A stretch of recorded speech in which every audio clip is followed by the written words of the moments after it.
Sa video kanina. Pero anyway, ano to, Red Dragon Mech keyboard. No power na raw. So kaya binigyan sa akin ni Jasper. Wala siyang power eh.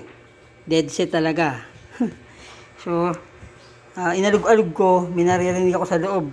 Eh, tanggal pala yung contact ng type C sa loob, kaya hindi nagpa-power. So ngayon, siyempre, na-contact na siya. Busy kanina, kaya hindi na-contact. O, ayan na, may power na siya. Tsaka, meron siyang lock eh. Ayan. Diba?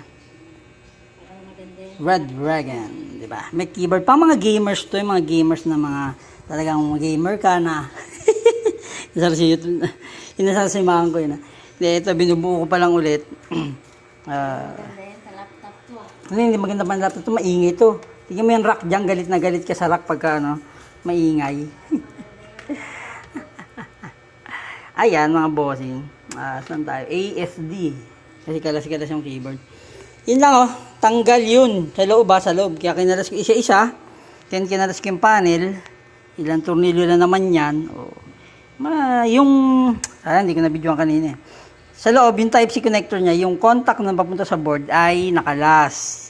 So, yun lang. Mga mabibigat ang kamay kasi mag-suksok sa sakit. Ayan, nangyayari. So, Red Dragon, tingin ko lang narinig to eh.